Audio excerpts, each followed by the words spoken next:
Today we are going to be looking at a dev diary today, and this is going to be a matter of life and death.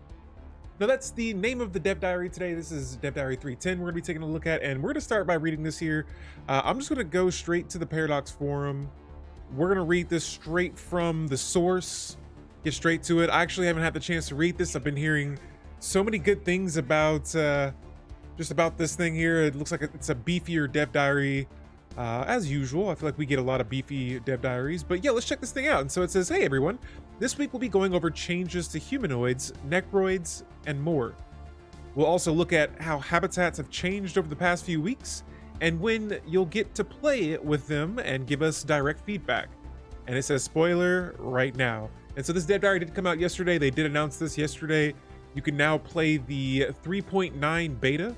And it says, first I want to take a correction to the infographic we posted in Dev Diary 308. Due to a misunderstanding, I had the lava and geode humanoid lithoids listed as two separate portraits in the infographic, but they are going to be variants of the same portrait. And so they apologize for the error there. If you want to watch the video here, I have a link down below where you can watch the actual official Dev Diary. But like I said before, excuse me, I'm just going to be mostly just reading through what's happening here and some of the upcoming changes. And so this is from Iggy, who's going to be talking about the humanoids and some of the things they do best, bickering. Now it says hostility rising. The humanoid species pack did not receive some nice improvements back in 3.1 limb, but it still lacked something. So we have returned once again to give it another pass. Now, for the Humanoid Species Pact, we wanted to make something new. Species Pacts have had traits, ascension perks, civics, and origins. Here we are now introducing the first ever Species Tradition tree. And here we have Enmity. I can't even say that right. Enmity. There we go. Enmity. And so the Enmity tree is not restricted to the humanoid species class. Now, the Enmity Tradition tree is all about rivals and making the most of having them. The tradition and finisher bonus allows you to even rival more people than normal to extract as many bonuses as possible. And so with the Enmity tree, it says that Phipotix never moves so fast as when other Phipotix are setting the pace. What is a Phipotic?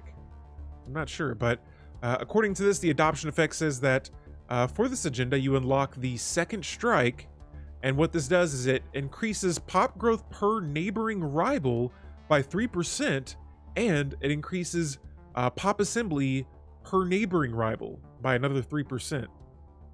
And so this is really playing around that rivalry mechanic there. And so the finishing effect says that adopting all Enmity traditions will grant the following additional effects. It'll give you an extra envoy. It'll unlock the antagonistic diplomatic stance, and it'll give you one ascension perk. And so yeah, below it says so many people to bear grudges against. And so yeah, really putting that that rivalry to use there. And so next up, it says that some of the traditions will reward you for maintaining loads of rivals such as rise to the occasion. And so what this says here is that in the face of an ever-increasing number of adversaries, we stand united. And so the effect of this says that leader capacity per rival is increased by 0.5. And so good news, we found a xenophobe. Now we can afford to employ another scientist. Now, while on the right side of the tree, we'll be helping you compete against your rivals. And so on the right of this tradition tree, we have the match. And it says that first establish an equal playing field. Now the effect of this says that while military weaker than a rival, our ship build cost is decreased by 10% and increased by 10% is the build speed. Ah, so while your military is weaker than a rival. What? Wow. Now, while scientifically weaker than a rival, you also get the same kind of, oh my goodness, a negative 15% researcher upkeep and a plus 100 or a negative 100% research lab build speed. What? Okay, and so while economically weaker than your rival, your worker output will be increased by 10%. Like, I think I like this right here. And so rivaling stronger empires is always going to be a good idea. That's what it says below it. And I can agree with that there. And so when you grab the tradition tree, you also get access to a powerful agenda and your own galactic paragons. Since this agenda is more of a tactical nature, it will finish twice as fast as other traditions based agendas. And so guys, let me crank down the music just a little bit so that we can make sure it's not blowing over me. But yo, hold on, I'm still, this match right here, this is pretty cool. I like this tradition. And so I can see myself playing with this in the future. When you grab the tradition tree, you also get access to a powerful agenda if you own galactic paragons. Since this agenda is more tactical nature, it will finish twice as fast as other traditions based agendas. And so this is the second strike. It says attacking while your enemy is reeling remains a time-honored rare tradition. Now, from what we can see here, and I'm not sure if we can see the whole thing or not, but according to this agenda, it says that it increases sublight speed by 10%, decreases time spent missing in action by 10% as well. Now, once it's launched, the sublight speeds increase by 25%, and the disengagement opportunities are increased by 1. This also removes all truces with rivals. Give us war and nothing more. Nice stuff.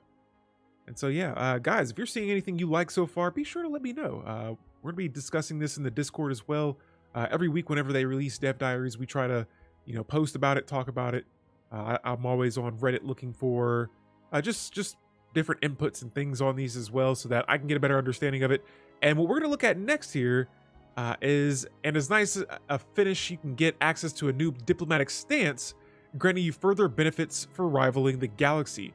And so in this case, it looks like there's a new stance, Antagonistic, and it says that this empire wants to compete against all possible rivals. Now, this diplomatic stance will increase the negative opinion of opinion impact of being rivals by 100%. All right, and so restrictions on rivals also says that, here, I want to double check something real quick. All right, there we go.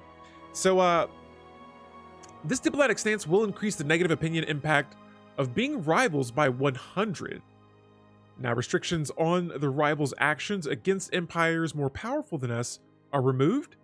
Restrictions on the rivals' actions are relaxed both for and against us, and this increases our maximum rivalries by 2. It gives us plus 20 unity from rivalries. Border friction, that's going to be increased by 100%. And so you're not going to like bordering other empires, especially those rivals in this run here. And then last but not least, diplomatic weight per rival is increased by 5%. And so, yeah, this rivalry thing seems like it's going to be really fun to play around with. And it says here, you get a rivalry and you get a rivalry in the Oprah Winfrey voice. Now, here is an empire, and it says here, it looks like we're looking at declaring, oh, this is a fallen empire. Okay, well, this vestige militant isolationalist, this fallen empire here, it says that we can declare them to be our rival. Wow. Wow. And this grants animosity casus belli on this empire when we would do that. And so, dumb ways to die. Let's see here. Jelani Wood says you can rival a fallen empire. Wow. Yeah, that's huge. And earlier, I don't know if you were here before, but we were looking at some of the perks you get when you become a rival with an empire that is stronger than yours.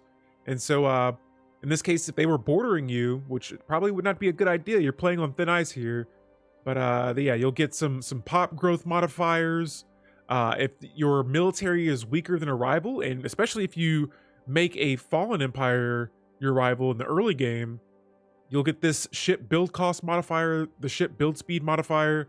There's research modifiers as well, and worker pop. Pretty much this could be a really good way to give your empire a nice boost in the early game, and so you eventually become more powerful than a fallen empire. But yes, they do get the animosity casus belli, or no, you get the casus belli on that empire as well. And so it says here, so negative. Another thing we haven't done in a while is add more negative traits. The humanoid species pack will now give you 2, and as well as new fun positive ones as well. Now, first up, we have psychological infertility, which can be taken with a lot of positive pop growth traits in the game, as well as its mirror, existential intraparity. Might have got that right. Sorry if I didn't. But yeah, this says that members of this species are extremely sensitive to the rigors of conflict, with the resulting stress taking over the more primal urges. And so what this one does here is it says it decreases pop growth during war and crisis. Wow. Why you would want that, I'm not sure. But that is an interesting trait. And so yeah, here we got a new negative trait. And then the second one, well, actually this one says those unbidden are not in the right mood. Nice.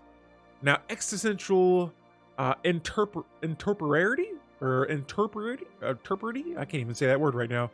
This species grew up in a hostile conditions where outbreeding your rivals was the key to survival. And so this says that pop growth during war and crisis will have the opposite effect than the one we looked at before. It increases pop growth by 30%. Nice. And so the faster you kill them, the faster they grow, it says below that. Now, next up, finally, for other players that really want to try their luck or just bully the servile species, there is now Jinxed.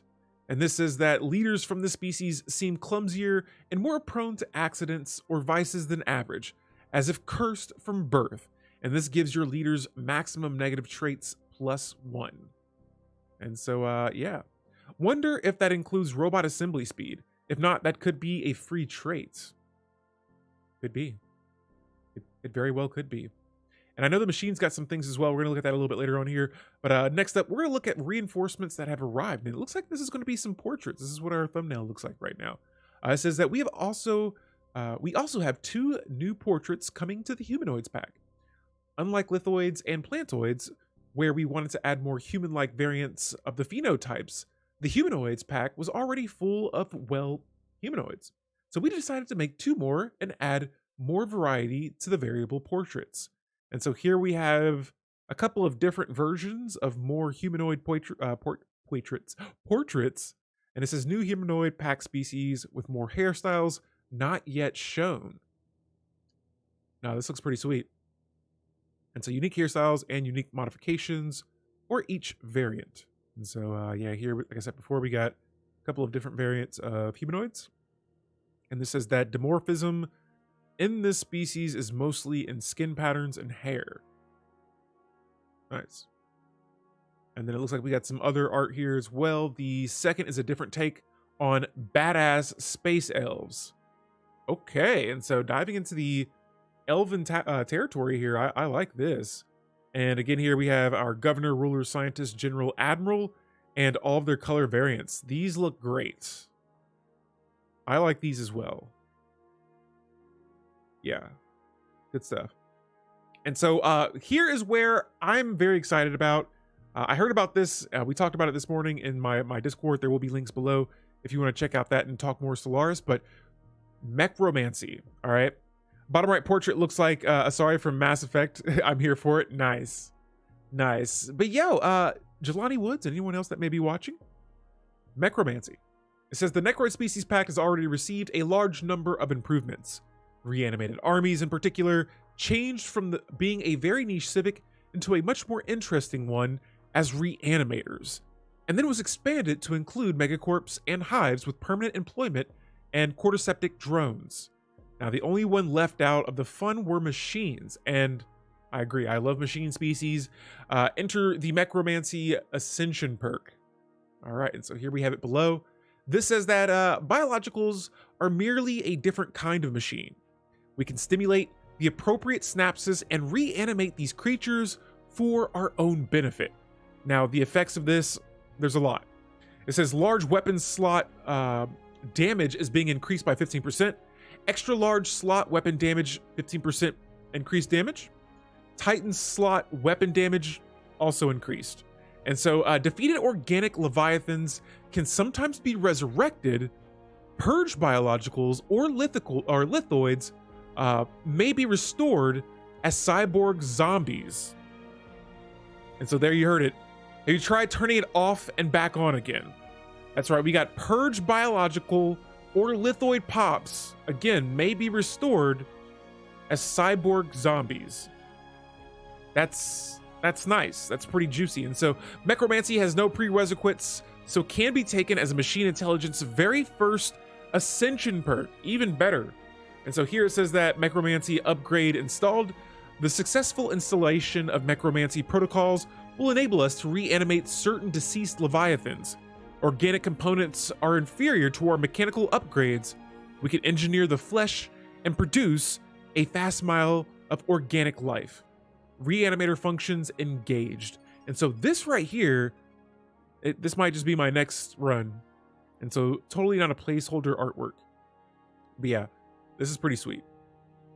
They can reanimate certain leviathans, and purge organic pops may be raised as cyborg zombies. Driven assimilators treat these cyborg zombies as if they were assimilated for the purpose of pursuing cybernetic ascension. A mix between reanimators and driven assimilators, yes. And I just became a fan of driven assimilators. For a while, I'll probably say I just started playing them not too long ago, but this is like a nice mix in between both of them. Reanimators and the driven assimilators, yeah. And so cyborg zombies, that is a game changer. Trade changes. It says one unintended consequence of the source of trade value throughout the game was that trade-focused empires ended up having more merchants than we intended. That's funny because I just did a playthrough where we went completely crazy building those commercial zones and getting plenty of merchants from it. I was having a lot of fun with that. And so to curtail this and reduce the number of ruler strata jobs in these empires, we're introducing 2 new jobs to the game. Okay, and so we have a trader job. This says that it gives us +8 trade value, +2 amenities, but it has an upkeep of 1 food and 2.5 consumer goods. So it says that these proud deal makers boost the value of everyday commodities and expedite the movement of goods to where they are most needed or desired. And below that, it says traders willing to buy and sell anything on the galactic market. Okay. And so, oh man, it's one of my favorite playstyles. I RP as I'm saving the AI from itself by making it literally me. Yo, so are you talking about the driven assimilators? Or are you talking about trade here? But yeah, assimilators, I do enjoy that if you are talking about that. Next up, it says that traders replace merchants from most sources and are also granted in place of clerks for some buildings. Now, these specialist strata jobs have an upkeep of 2 consumer goods and produce 8 trade value, plus some amenities if you have the commercial enterprise tradition. Okay, and so with commercial enterprise, it says, no halfway good business opportunity escapes the notice of our entrepreneurs. The effect of this is that traders produce 2 amenities, commercial zones, commercial segments. Trade districts also provide additional trader jobs. Now, on top of that, we have the Numistic Priest replace the merchant and priest jobs provided by the Numistic Shrine. These specialist strata jobs have an upkeep of 2 consumer goods and produce 6 trade value, 2 unity, and 2 amenities. However, for the purpose of any bonuses provided to jobs, they count as both traders and priest. And so here, again, more information. That's what we just looked at here. But it says these zealous facilitators of commerce have vowed to squeeze every last drop of value from deals carried out in Numa's name. Oh yeah. And so Jelani says, yeah, simulators, try it co-op with a friend and take turns taking over sectors of the galaxy until it's just us 2 and then we fight each other. Ooh, that sounds spicy.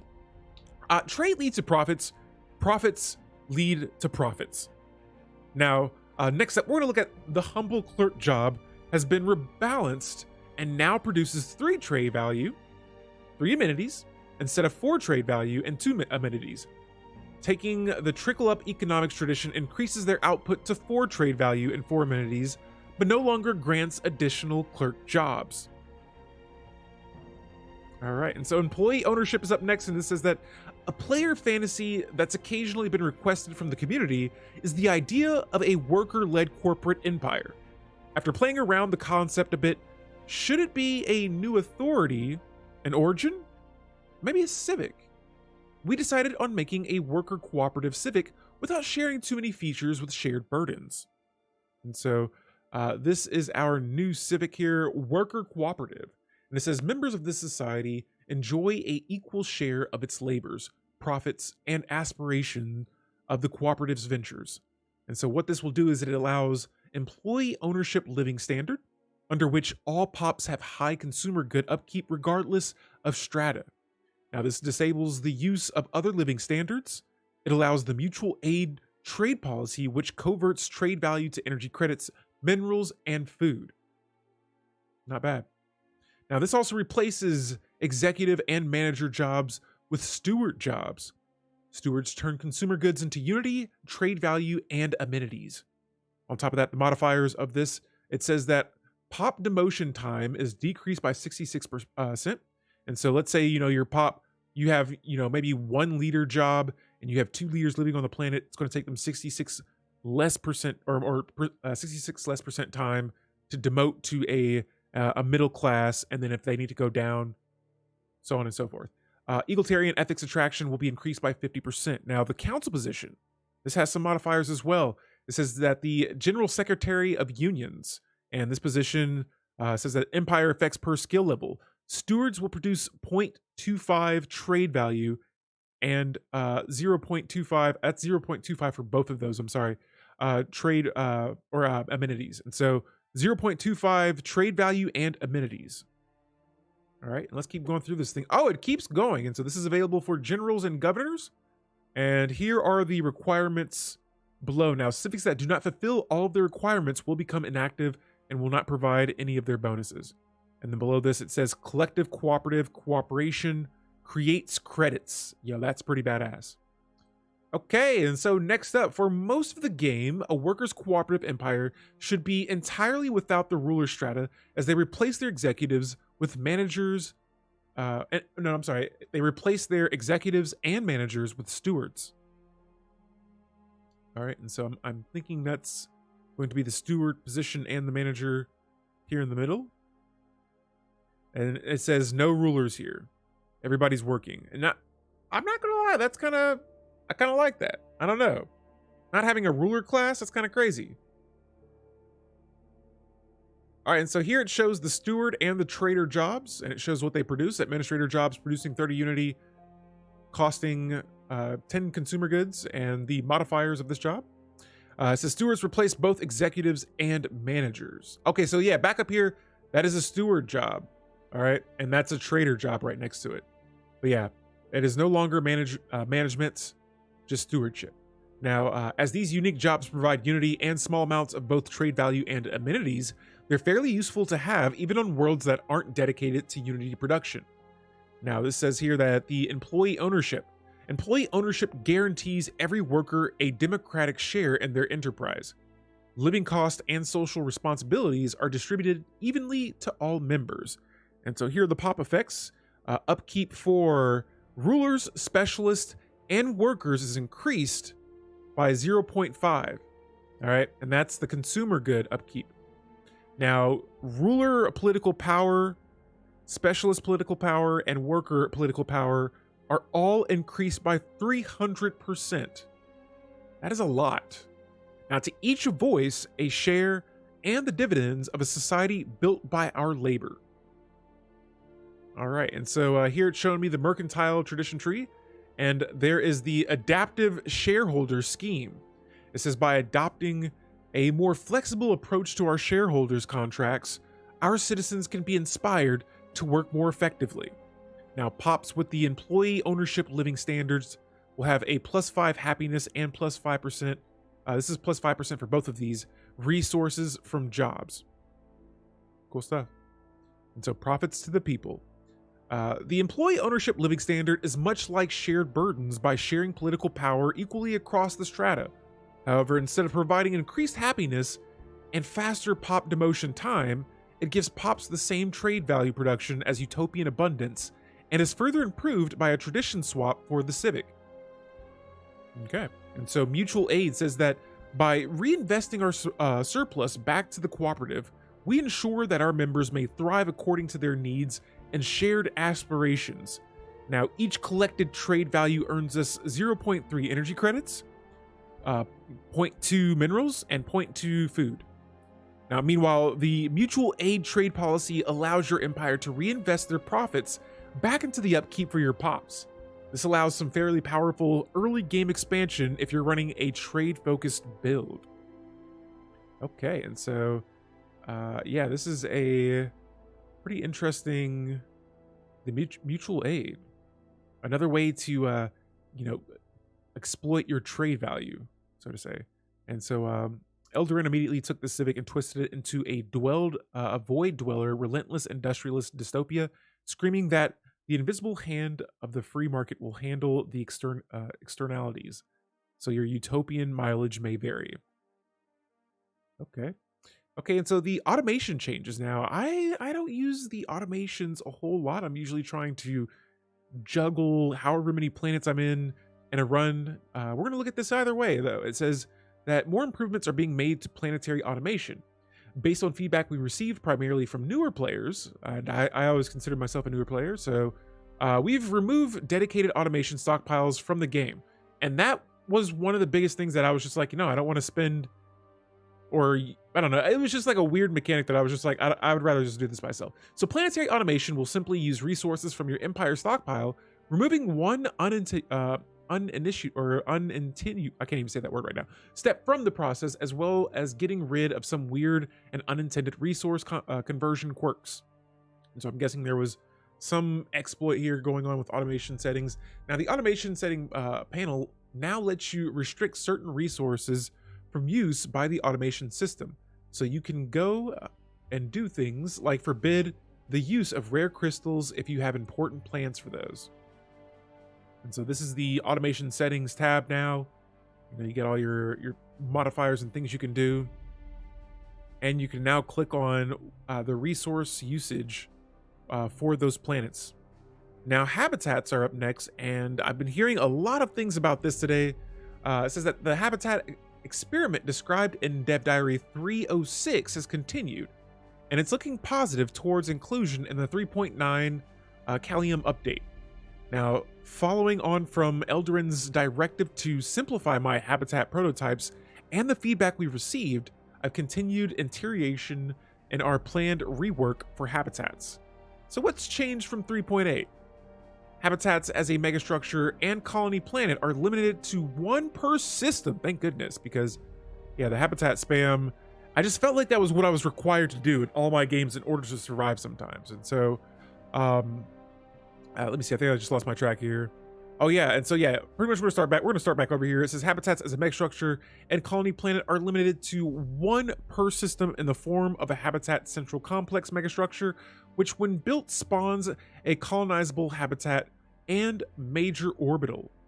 And so once this has been constructed, additional major orbitals can be constructed around planets in the same system, and minor orbitals can be constructed around asteroids and moons in the system. And so here we have the three types. We have your habitat central complex, then you have your major orbital, and then a minor orbital. And so the megastructure build menu is menu listing the options for habitats. And these are some more details about these guys. Cool stuff. And so this is a detailed tooltips showing the requirements and effects of habitat megastructures. Now, when constructed, a habitat central complex starts as a size 6, and the habitation and industrial districts being uncapped. Research, energy, and mining districts are, however, limited to 3 times the number of deposits in the system that have an orbital. Now, habitation districts have also been changed to now provide 6 housing, 2 clerk, maintenance, drone jobs, and 0.5 building slots. Now, if an orbital is constructed around a planet, moon, or asteroid with an exotic gas, rare crystal, or volatile mote deposit, the deposit will automatically provide the job to collect the resources without needing the construct a resource extraction building. As long as you have researched the relevant technology, while orbitals constructed around alloys, road, dark matter, or other such deposits will automatically provide the resources as habitats currently do. Now, as orbitals are treated much like mining or research stations in the system, they can be attacked by hostile forces, but will be disabled when they hit 5% hull points. Now, through crisis factions, will instead outright destroy the orbitals. Wow. Now, when an orbital is disabled, the habitat central complex will gain 10% devastation and a blocker depending on the type of orbital. And so here's one. It's a ruined minor orbital. And this will decrease species habitability cap by 5%. It'll take 90 days to clear, and it will cost you 50 alloys.